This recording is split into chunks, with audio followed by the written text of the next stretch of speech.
One ounce flour.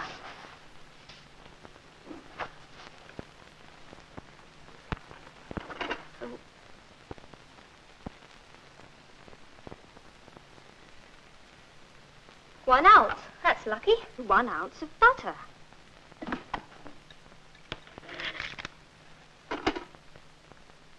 Oh, why didn't they say weigh it first? You there, sweetie? I'm home. Oh, Richard. Wait a minute, darling.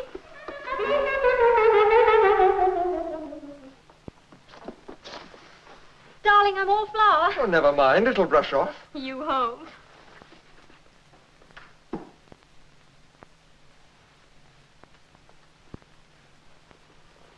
Darling, your hair's all wet. Well, it's been pouring down all day. Don't I know it? Thank goodness for a fire.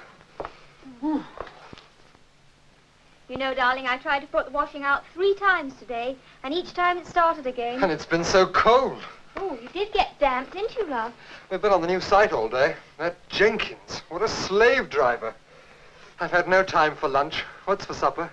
I've made fish fingers. With a very good sauce. You do like fish fingers, don't you, darling? Oh, yes, I love fish fingers. What's the matter, darling? Don't you like it? Oh, it's delicious. I just had rather a big lunch. Big lunch? But I thought you just said you were on the Oh, site yes, all well, day. you see, we've got a new chappie there with a kind of Did canteen. you have a good dinner tonight? Make sure you do every night by watching Fanny and Johnny Craddock in the Bon Viveur program, immediately after the news. We ought to watch that. I suppose you mean I ought to watch it. Darling, I just meant. I know what you meant. Just because you don't like the things I cook for you, you think you can be as inconsiderate, rude, and ungrateful as you like. Angel face. I just thought you'd like to see how to cook something properly, that's all. Properly? Darling, it's 3 months since we moved in here. We must ask Mum to dinner. I just thought... I don't care what you think. I'm not having your mother here criticizing the way I cook. That's not fair. My mother doesn't criticize. Oh, doesn't she, though? She's just always telling me what a good cook that creature you used to run around with was. That is not criticism. Hilda is a very good cook. All right, then. Go and get her to cooking your fish fingers. Hilda wouldn't have fiddled with fish fingers. And Hilda wouldn't have groused about having my mother to dinner either. Mother to dinner. Mother to dinner. Mother to dinner. Janet!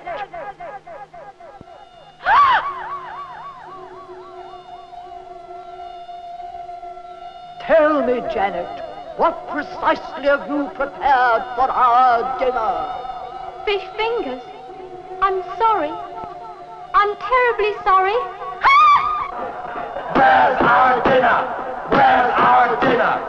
Where's our dinner?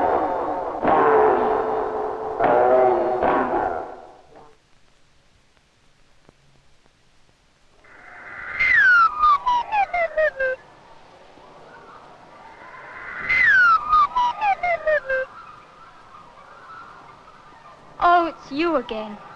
All right, then. Go on. Show me how to make a good dinner every night. My dear Janet, nothing could be simpler. All you need is a little knowledge, the right equipment. Come on, I'll show you now. What on earth is this horror? I don't know. It just arrived. Well, it'll have to go, sweetie. You can't cook without a proper gas cooker. Disgusting. Isn't that better? You know, this is solid iron. It'll make a splendid omelette pan. Omelette pans, you know, should always be made of very thick iron. Now, every new omelette pan should be treated like this. You half fill with grated rock salt, and you leave it over a bead of gas. I always say a bead of gas, but what I really mean is the lowest possible flame for 48 hours. Then your omelettes will never stick. Do we have to wait here for 2 days? Mm-hmm.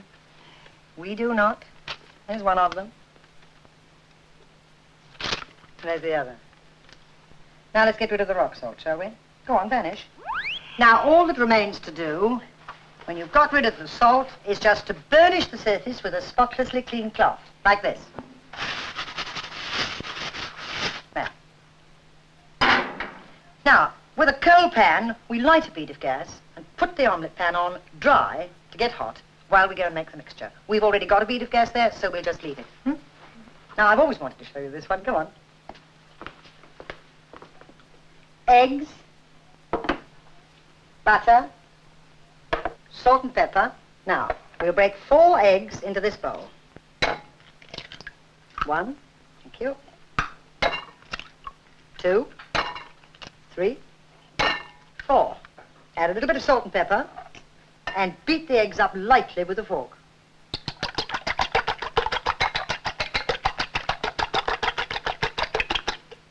That's enough. You don't want to bash them about until they're bandy. But then you do a little very famous French trick. With a well-scrubbed hand, you rub a little bit of softened butter through the raw beaten eggs, so that when the mixture impacts on the very hot pan, the butter, melting more slowly than the egg sets, creates layers of golden cushion. Butter there, eggs to me, right? Now, we toss in a nut of butter, and then we step up the gas to give the fullest amount of flame. Then we wait while the butter swears a bit on the pan, you can hear it, and turns slightly brown at the edges. I'm going to tip it now.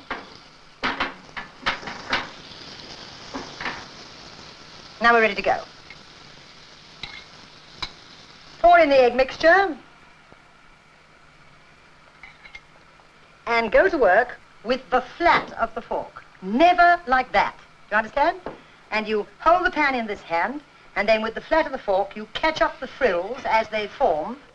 If you can also keep your left hand moving, it's much better. Look, watch me.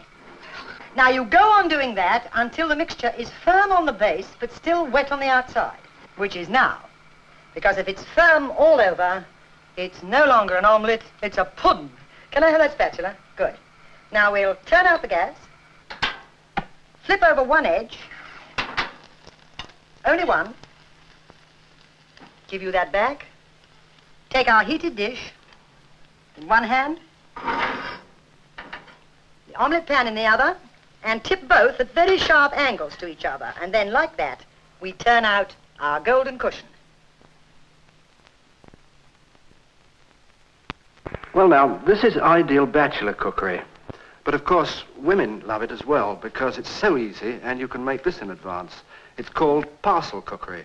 All I've done is to take an ordinary baking tin and line it with foil and then brush the base liberally with oil. And then you put any food you like into it for as many people as you like. But you must make an attractive pattern because we're going to bring it to the table in the tin. Now, I've used sole for this fish dish. Do you have to use sole? No, you can use plaice just as easily, and you do exactly the same thing. Just coil the fillets round your fingers like that and stand them up in the foil. And then you take a couple of prawns and you stick those in the cavity, and then sprinkle shrimps down the center and down each side. Now you want a few bay leaves, and then a few drops of oil, and control the run with your finger like this. And exactly the same thing with inexpensive dry white cooking wine. Now you want a little salt and pepper to season. And finally, top of the milk or single coffee cream.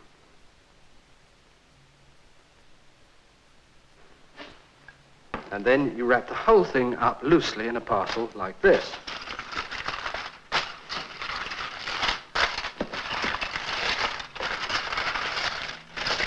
And now you can either cook it immediately at gas mark 5 for 25 to 30 minutes, or you can put it away in the fridge until you're ready to cook it.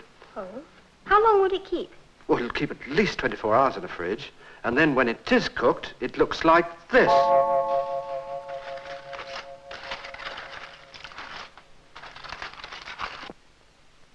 Janet, I've got something else I want to show you. Janet, do you know how to cook chips? Oh, yes, you just prepare the chips and fry them in boiling fat. No? No. It's what everybody thinks. But good chips must be fried twice. That's why I've got two pans here to illustrate for you.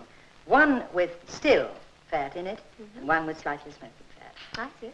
And you can do it, if you wish to, with one pan only, by waiting for the fat to heat up. But I thought this would be clearer. Start like this with a piece of raw potato, and if when you hold it in the fat, it just breaks a few bubbles gently, it's right.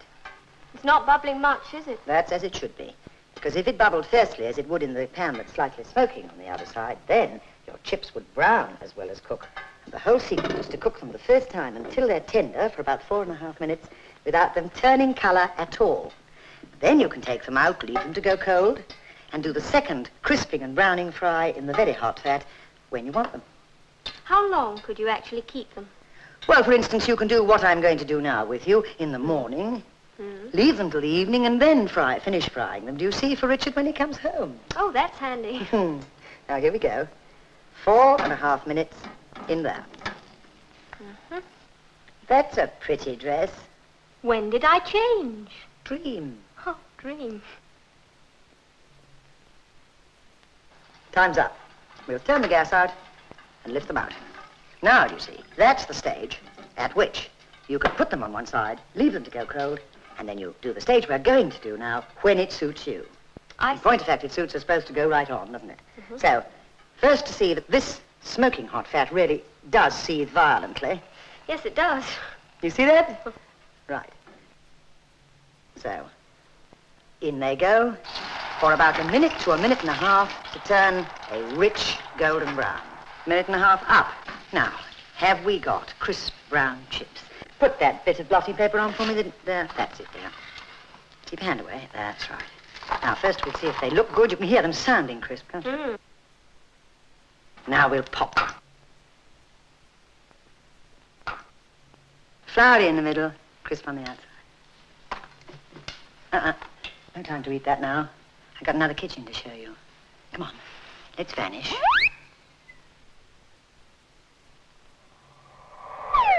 Well, there you are. There's your new kitchen. Like it? I think it's lovely. Well, go on in then. I'm getting a little bit fed up with cooking, though.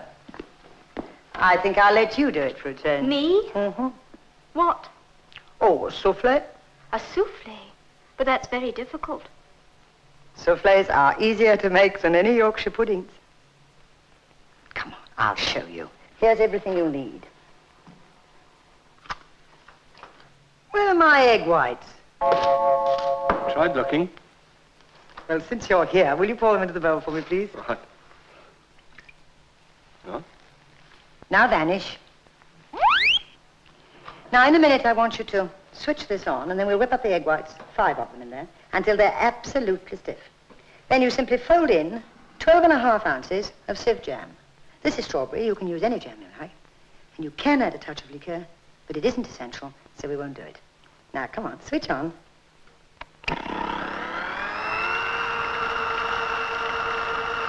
Now those egg whites are ready.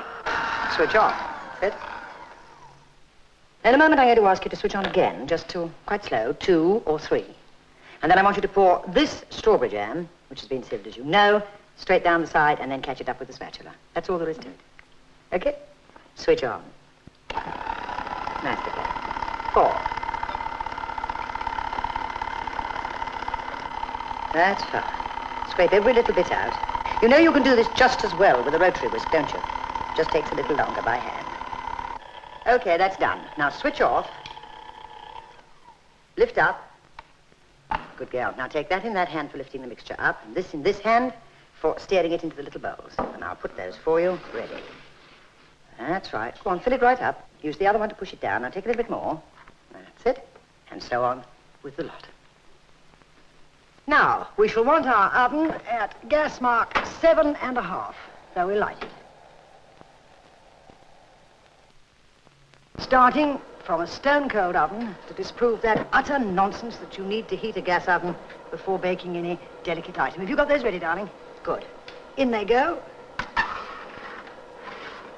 Close the oven door. There. Now, in this oven, at gas mark 7.5, we've got 9 little souffles in their molds, baking for 8 minutes. But because this is a dream, we don't have to wait our 8 minutes, so we'll just say 8 minutes. There you are. Ooh, Can you take them? yes.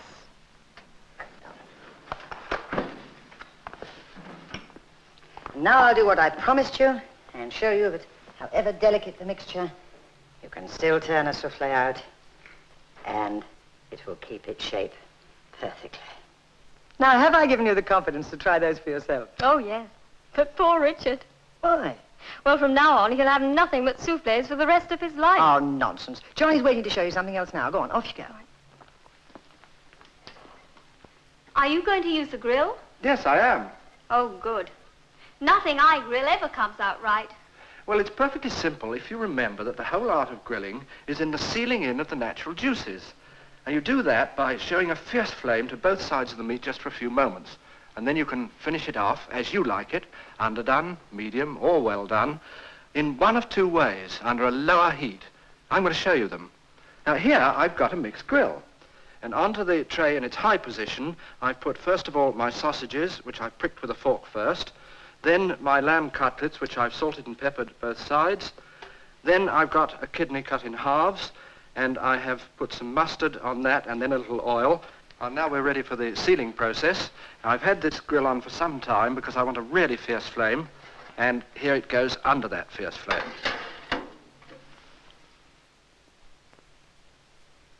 Well, now, I want to show you something useful with this little gadget called a channeling or cannelle knife.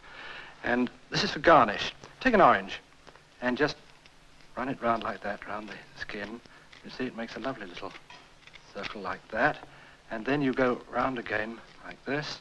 And you keep on going round until you've got a rather nice pattern. And then I shall cut it in slices. I shall cut those slices in halves.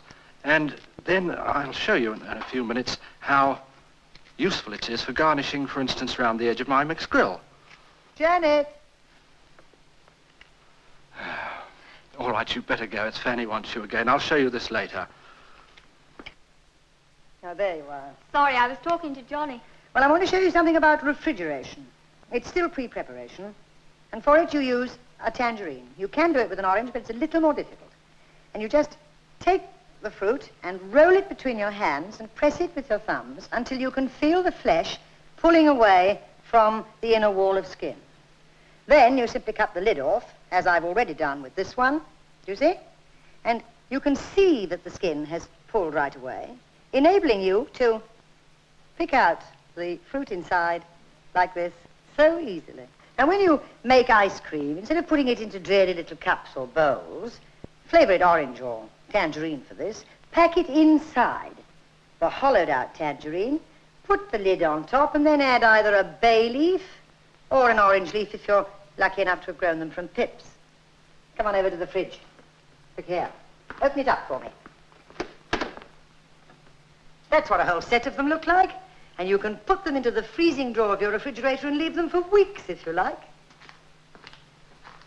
Have you brought that for us, dear? I have not. It's my mixed grill. Well, now, Janet, do you remember that I was showing you that business with the cannelle knife? Well, I've finished the orange, cut it in sections, and then cut those in halves, and I've put them all the way round the edge of the dish. But here, I've done another pattern with the same cannelle knife, but this time with a lemon. You can use any citrus fruit, and you can make some marvelous patterns with it, and for any of these dishes, they're absolutely...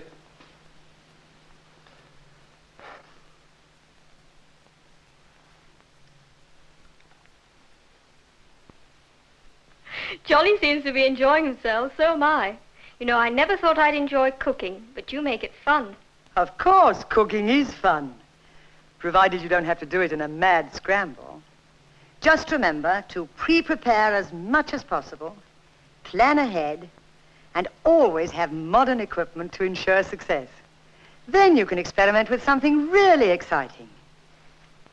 Wonderful.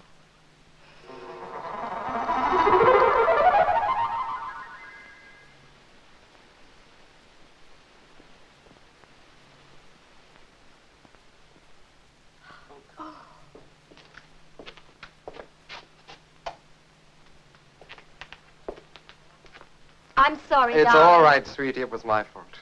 I've turned the telly on. It's time for that Bon Vivre program. Oh, what about the washing up? It's all done, high and dry. I was piggish, No, darling. you weren't. Oh, I've been thinking. You know we've been here nearly 3 months now. What about getting your mother along to dinner? Tangerine? What have you been eating? Oh, this. I found it in the fridge. Where on earth did it come from?